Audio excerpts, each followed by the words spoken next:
Vamos lá, meus irmãos, terceiro e último bloco do nosso sétimo dia de aula de Teologia Sistemática 1. Júnior, falhou sua gravação? Você estava falando algo? A gente vai ter mais uns 5, 10 minutos e vamos encerrar aqui. Pode falar o que você estava dizendo. Estou pregando sobre prosperidade. Ele disse que Jesus tinha uma mansão na praia. Jesus tinha uma mansão na praia, foi isso que você disse? Exatamente. As pregações bombásticas, sensacionalistas, que os pentecostais gostam. Irmãos, não. Deixa eu dar uma pitadinha aqui de sensacionalismo para vocês. Tinha um pastor pentecostal pregando, e, irmão, que é pentecostal e avivado, tá? Eu já vi muita coisa. Olha, Deus tenha misericórdia de alguns avivados. E o pastor estava pregando, e de repente ele olha assim, né? E aí ele começa a pregar a passagem, né? Que é de Zaqueu. E aí, de repente, ele começa falando que Jesus estava passando em Jericó e tal, e de repente, só que ele não fala Zaqueu, né? Ele olha para cima e aí ele diz assim: então Nicodemos subiu na árvore para ver Jesus passar, e Nicodemos, e aí um pastor que também estava ali sentado no púlpito puxa o paletó dele e fala assim: não é Nicodemos, é Zaqueu, né? Dando aquela dica. Normal, irmão, se eu faço isso direto errado, porém no domingo eu falando alguns nomes eu troco, depois eu estou ouvindo a minha mensagem e falo: ei, Raimundo, presta atenção. Acontece, né? Ao invés do pregador chegar e falar: ô, irmãos, desculpa, é Zaqueu, viu? É Zaqueu que está na árvore.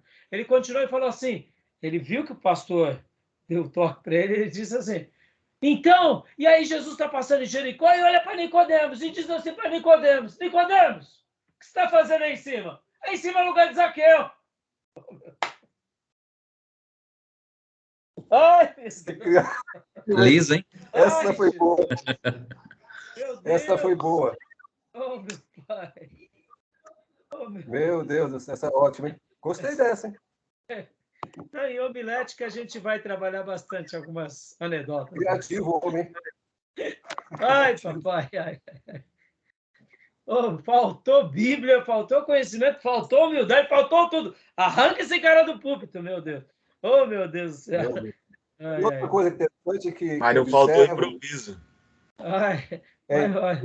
Também na pregação, que é o seguinte: eles acham que o poder de Deus é só gritaria. Exatamente. Só grita. Espiritualidade é gritaria. Se não for bombástica a pregação...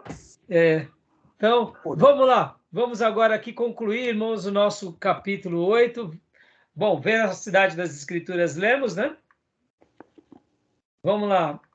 Aplicações práticas da suficiência das Escrituras. Leia para nós, pastor Johnny, apenas essa primeira parte e aqui o 1, e aí a gente vai rapidamente. Joia. D. Aplicações práticas da suficiência das Escrituras. A doutrina da suficiência das Escrituras tem várias aplicações práticas na vida cristã. A seguinte lista se pretende útil, mas não exaustiva. 1. A suficiência das Escrituras deve nos incentivar. Então, deixa eu só ver aqui a quantidade de textos. Não, vamos parar mesmo. Vamos só fazer... Irmãos, o que ele quer dizer com isso? Que a suficiência das Escrituras deve nos incentivar. O que seria isso? O que vocês entendem sobre essa questão? Acho que tem muito a ver com o que nós já falamos, inclusive, que o senhor mencionou aí. Ela é autossuficiente. Isso tem que ser, em definitivo, aquilo que nos impulsiona a conhecer a Deus e não precisar de mais nada além dele. E se Deus revelou algo, ótimo. Se ele não revelou, ele é Deus. Por outro lado, o que ele revelou, irmãos, sejamos honestos, irmãos. Como é maravilhoso pregar a Bíblia. Irmãos, eu preguei domingo minha 20ª mensagem sobre os profetas. Eu nunca imaginaria, na minha vida, em sã consciência, que eu pregaria 20 mensagens sobre profetas. E agora eu te pergunto, quantas mais eu vou pregar? Eu estou achando que eu estou chegando no final, eu estou achando. Mas olha, irmãos, quando a gente pensa nos profetas, tem tanto assunto. E está sendo tão enriquecedor trabalhar ou nos profetas ou nas profecias. Então perceba que quando a gente tem ela como suficiente, aquilo que Deus nos mostra é algo que realmente, como diz aqui no resumo do livro-texto, olha, a tentar descobrir aquilo que Deus quer que pensamos sobre uma questão doutrinária específica e façamos numa data situação, devemos nos convencer de que tudo que Deus quer nos dizer sobre essa questão se encontra nas Escrituras. Ou seja, dá para a gente pensar em muita coisa, dá para a gente fazer muita coisa, tudo aquilo que Deus deseja para nós. É muito lindo isso. Agora, quando a gente já não acredita na suficiência, aí a gente precisa de alguma outra coisa. Quem sabe de uma profetada, quem sabe de um pregador aí que fala para Nicodemos deixar a árvore de sicômoro, e aí vai. Eu não preciso dessas coisas, não. 2, leia para nós, pastor Johnny. Pode falar. Ela é suficiente, mas inesgotável. Né? Não entendi. Ela é suficiente e inesgotável. E aí que entra essa questão. Poxa, mas como que ela é inesgotável se tem coisas que ela não trata? Bom, é verdade. Tem coisas que ela não trata, como eu citei dos magos, nos deixa em dúvida sobre a terceira carta dos Coríntios, ou quarta. No entanto, o assunto que temos ela é inesgotável. Pode ver que ela se renova cada manhã com a misericórdia de Deus, porque ela é viva e ela é eficaz. Então é isso aí. Boa palavra. 2, leia para nós, pastor Johnny. Joé, a suficiência das Escrituras nos lembra que não devemos acrescentar nada à Bíblia. Ou seja, como a gente mencionou sobre as heresias, ou sobre as profetadas e sobre essas hermenêuticas repletas de façanhas. Quando estivermos em hermenêutica, eu vou fazer uma defesa da escola de Alexandria. A escola de Alexandria era uma escola que usava de muita figura de linguagem. Havia um propósito. Os judeus alexandrinos e os cristãos alexandrinos usavam com muita proficiência isso. Isso era um método da cultura grega. E a gente usa até hoje isso. E não tinha nenhum problema. O problema é usar o método alexandrino sem estar baseado nas escrituras. Aí está todo o problema. Mas quando a gente chegar lá, eu vou explicar para vocês. Então, 3. Assim, não pode falar, Júnior.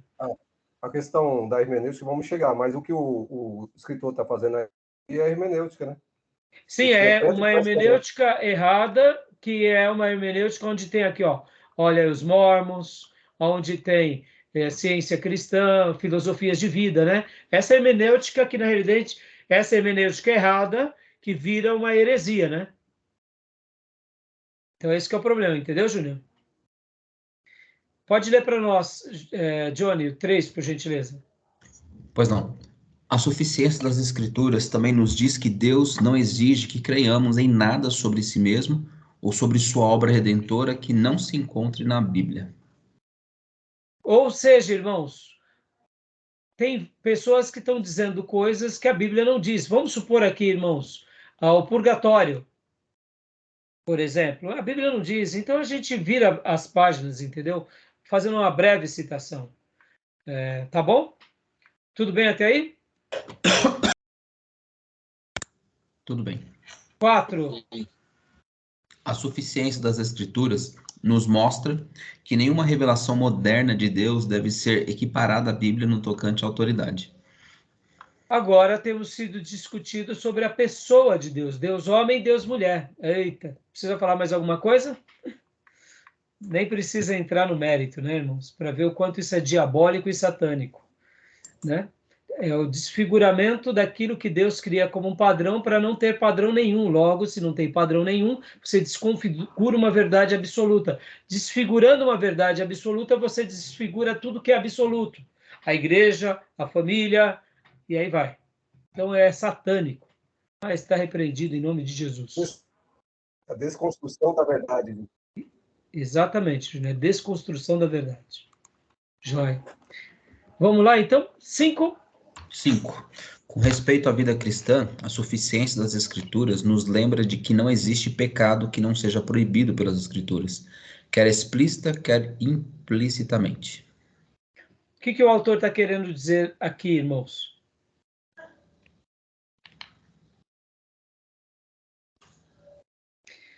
Vamos ler aqui essa frase. Pode ler também, Júnior. Júnior, não, pastor Johnny.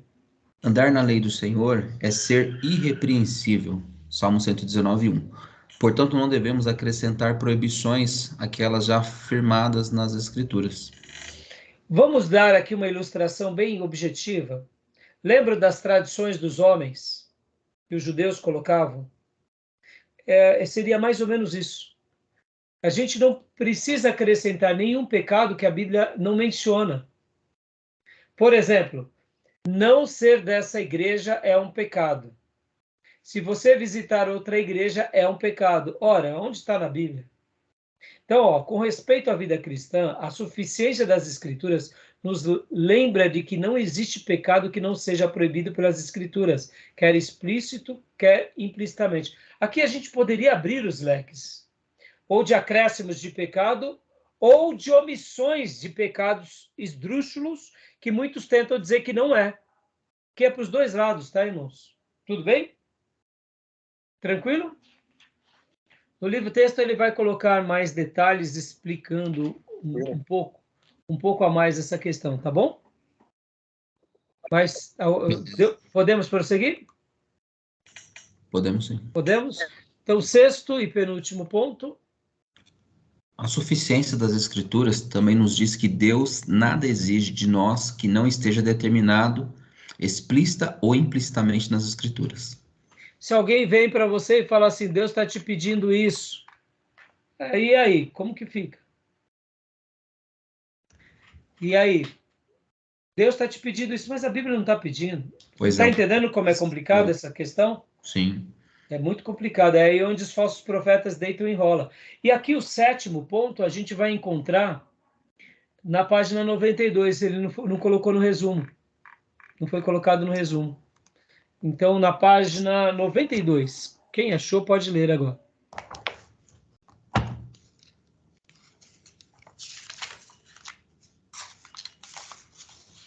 Acharam o sétimo? Ok, pastor. Pode ler para nós, então, Gil. A suficiência das Escrituras nos lembra de que nosso ensino doutrinário e ético devemos enfatizar o que a Bíblia enfatiza e nos contentar com aquilo que Deus nos disse nas Escrituras. Existem... Olha, tá, até aí só. Ok. O que eu quero dizer aqui com isso e quis destacar aqui? Olha só que interessante. Ético e moral. Então, se nós temos como lei de consciência que devemos respeitar a autoridade, mas a nossa autoridade está querendo que nós pratiquemos coisas que a Bíblia diz para não fazer. Logo, a autoridade e a ética suprema serão as das Escrituras e não a das autoridades, mesmo que soframos. Pode ver. Ela é suficiente para nos dar um padrão doutrinário, ético, ao ponto que a gente vai seguir o que ela disse, ponto final. Tá bom? A gente já sabe disso. Mas é importante reafirmar. A suficiência, ela é suficiente. Ela é inesgotável. Ela é inerrante. Essas são as 4 características que a gente trabalhou. E assim, irmãos, concluímos aqui do Gruden a parte 1 e vamos começar a parte 2. Mas como o nosso material é um material vasto, vamos continuar fazendo os trabalhos do Fundamentos. E para a semana que vem, eu quero que vocês já comecem a leitura dos 2 livros. Da parte que eu passei para vocês do Erickson e da parte que eu passei para vocês do Bancroft. Porque nas próximos 2 encontros eu vou estar trabalhando sobre esses 2 livros, simultaneamente. Principalmente em alguns temas. Porque, irmãos, não dá para a gente trabalhar em todos os livros, tá bom? Beleza, meus irmãos? Alguma dúvida? Algum acréscimo? Tranquilo. Tranquilo, né? Vamos analisar essa interpretação do Gruden relativo à suficiência no outros autores, se eles têm a mesma visão. Joia, Júnior, e não é só... perceba, olha que legal, fazer teologia, por exemplo, esse livro aqui, irmãos, Langston, uma das definições de Deus mais linda na teologia para mim, eu aprendi com Langston. Quem é Deus? Me defina Deus. Cada teólogo vai definir Deus. Me defina a suficiência. Me defina a autoridade das Escrituras. É complicado. Fazer teologia é pensar com essas mentes célebres e homens consagrados e ortodoxos. E Langston, por exemplo, nesse livro, quando ele fala quem é Deus e define Deus, meus irmãos, é magnífico. Mas ele disse toda a verdade sobre Deus? Não, ele não disse tudo. É o que ele entende de Deus. E o que o Erickson pensa de Deus? E o que o Bancroft pensa de Deus? E o que o Gruden pensa de Deus? O que o Calvino definia Deus? O que o pastor Enéas Tonini definia como Deus? Vai nos enriquecer. Por isso que fazer teologia sistemática é muito gostoso, porque a gente vai mergulhar em vários livros bons, é que não dá tempo. Nesse assunto, povo ortodoxo, reformado, a gente tem muita coisa boa. Então a gente vai aprender com várias fontes, com vários mestres. E por isso que algumas vezes vocês vão ver, eu não gosto muito dessa definição do Gruden. Eu prefiro aquela do fulano. Eu gosto mais dessa definição do Hobbes. Deixa eu só fazer uma última citação. Eu tenho ali o livro de Richard Baxter. Quem foi Baxter? Baxter foi um puritano. Ele escreve algumas obras que se perpetuaram na história. E Spurgeon, pregando sobre os puritanos, Spurgeon dizia que os puritanos, em 2 linhas, diziam mais do que nós, ele dizendo, né? Nós falamos em várias folhas. E aí ele começa a fazer uma defesa dos puritanos, e quando nós lemos Baxter, é maravilhoso, irmãos. Quando a gente lê algum livro dos puritanos, muitas vezes você fica numa página e cada frase é um conceito, é uma ideia, é uma máxima. E Spurgeon, que é maravilhoso de lê-lo, defendia os puritanos, entendeu? E então fazer teologia é mergulhar nesses homens de Deus e extrair. E tem vezes que uma palavra representa mais e outra não, outra a gente não gosta, não concorda, mas é nisso tudo que nós vamos fortalecendo o nosso corpo doutrinário para a gente poder interpretar melhor as Escrituras. Como eu já disse, porque a nossa leitura das Escrituras pode não ser a melhor. Ela é a melhor. A interpretação dela é perfeita. A nossa interpretação dela pode não ser a mais clara. E é por isso que a gente precisa desses homens, para a gente poder ampliar. Agora, diante de tudo, é óbvio que no nosso exercício devocional e teológico e acadêmico, também Deus vai nos dar algumas pérolas. Isso é inquestionável.